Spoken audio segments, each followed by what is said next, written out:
we have here is the new Quackhead Canada Goose call. This is actually a Hunter series, so it has a poly insert, an unshaved reed, a stainless band, and a wooden barrel. And this is the Hunter series Branamax through R&T Calls.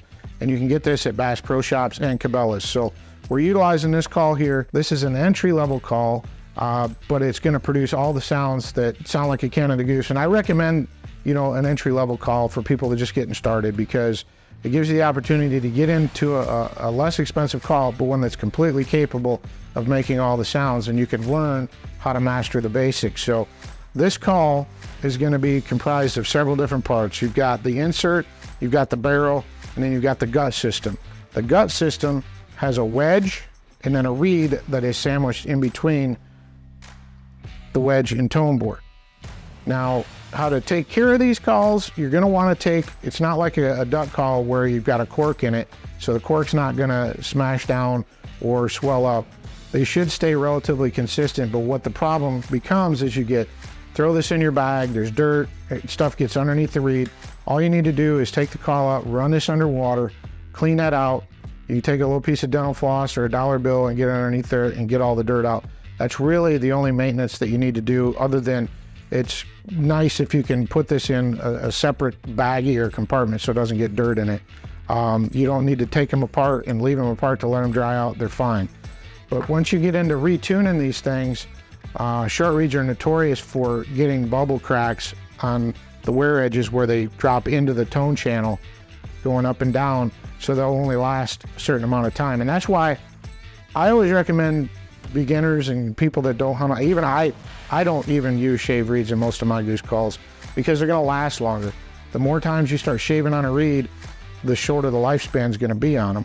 But in order to tune these calls, take them apart, I try to recommend to people, before you take it apart the first time, just take a black marker or a Sharpie and put a line down right at the base of that wedge so you know the proper distance, and then also around the tone board and the wedge where it goes in, so you know how much pressure is put in there.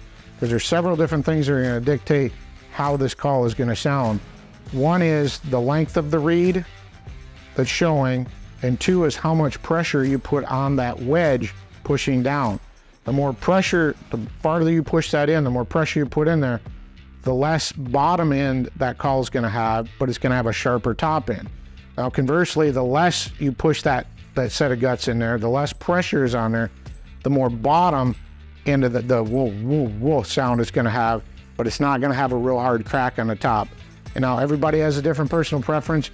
I like to just tune them where it's somewhere in the middle, so I have a little bit of both, and you can get some of all those sounds out of it. So when you take them apart, you've measured, you marked it, you need to find these reeds have a little bit of a curve to them. You can put them between your fingers and just bend it, and no matter what direction you turn it, it's always going to bend the same way.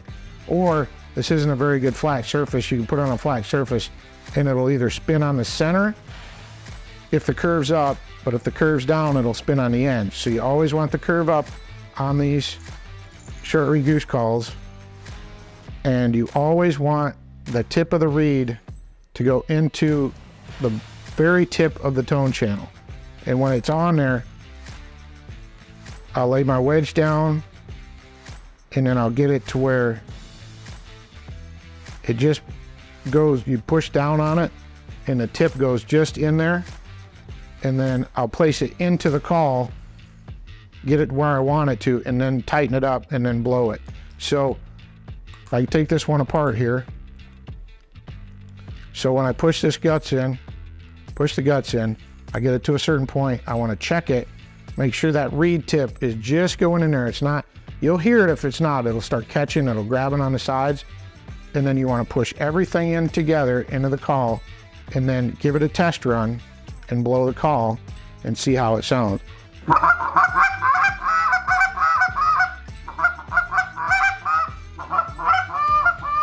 I like a call that's got a little bit of everything, one of those, and then if I'm gonna carry an extra call or two on my lanyard, I'll have one a little bit higher pitched and one a little bit lower pitched for different days and different scenarios, because you'll find geese on certain days will react to certain sounds more than others. So there's some good tips for you to utilize out in the field, and hope you have a good fall.